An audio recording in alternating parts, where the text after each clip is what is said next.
Hello everyone, it's Exoman, and I would like to weave together a story for you. Uh, this will be one of dental hygiene and pain, physical pain, and family drama. Uh, I'll go back to 1973 when I was 10, maybe going on 11, and it was the summer of '73 in Ocean Springs, Mississippi, and we still rode banana seat bikes. Anybody remember banana seat bikes? And I had an old junky banana seat at that time. My father had was in and out of my life as a child. I didn't see him at all for many years. And then one year, in 1972, I remember he bought me and my brother's 10-speed bikes. He ended up falling short on the money, and my mother, who was raising us, and he wasn't paying her any child support. He was a hippie out in Los Angeles, and he had sent some money, but he didn't send quite enough, and my mother had to cover the remainder. And anyway, he took my bike back. He essentially stole it from me and gave it to his girlfriend, who was an adult with children herself. I loved it. It was a lime green Varsity Schwinn. Anyhow, back to Mississippi in '73. We had a culvert on the street behind my house. It was just left there by the city works, and it was a culvert that was going to be put in a ditch nearby eventually. And it was a high culvert. It was a good 4 foot, 3 to 4 feet, and we had put a narrow board as a ramp up to it, and we jumped the culvert several times. This was probably the year that Evel Knievel was attempting to, I don't know, make his world famous jump at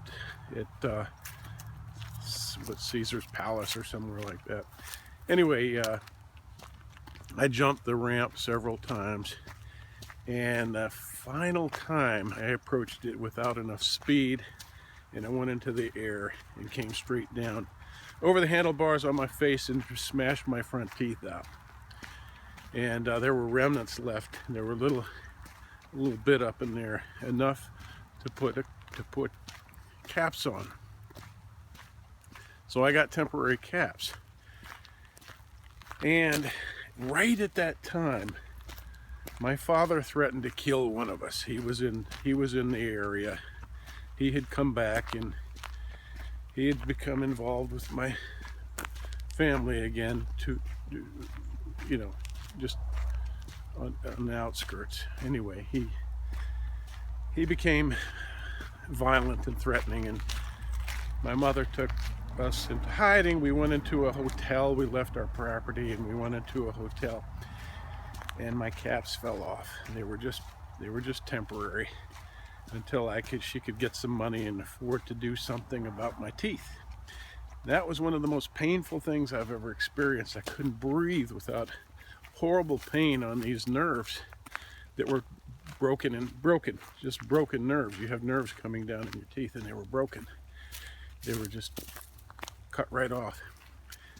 So I eventually got something. We stuck something in there and got them up in there, and then I was able to, after days of pain and agony, I don't know what happened. That was many years ago. But in later life, I got more proper crowns. So here comes the story of getting proper dental care. Take care of your teeth, people. Clean your mouths. Take care of your teeth. My mother didn't.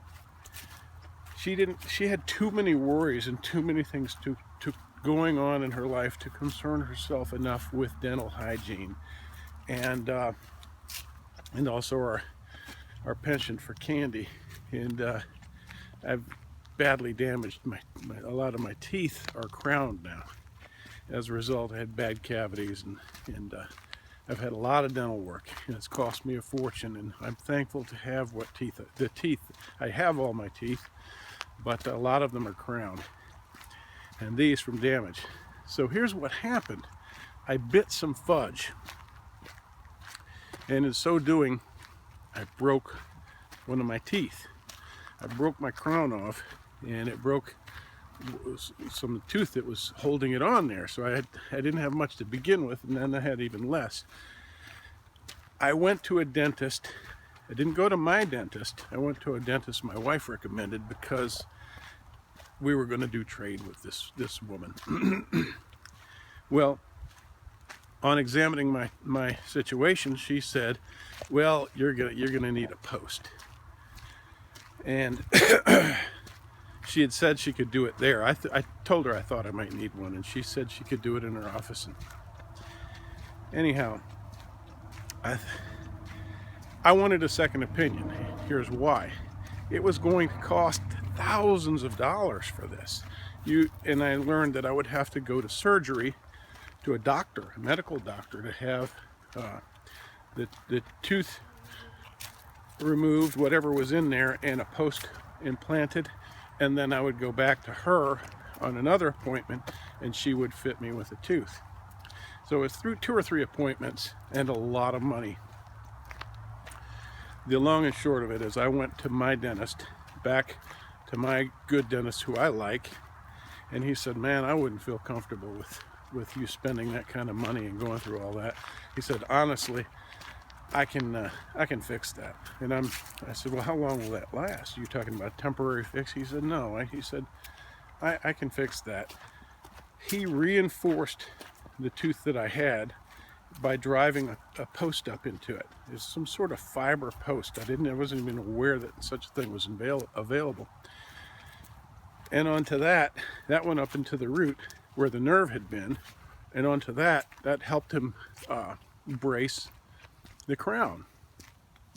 So, and guess it was like $150 versus thousands of dollars.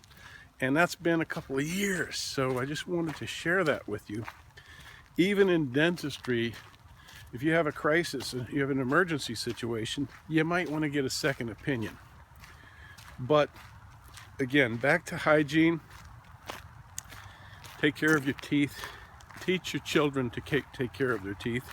I guess this is if you're younger, but look, when I was about 17 or 18, I had, reached the age of reason, and I learned that if I didn't take care of my teeth, I was going to lose them, as my parents did. My parents couldn't figure that all out for me, so I had to figure it out for myself. And my wife helped me and taught me more about dental hygiene than I knew already. So I'm keeping these. And that is my story for today. And my reminder for you, go to your dentist, get your teeth cleaned, use floss, and only floss the ones that you want to keep, okay? All right, thanks for watching, everyone. Have a great year.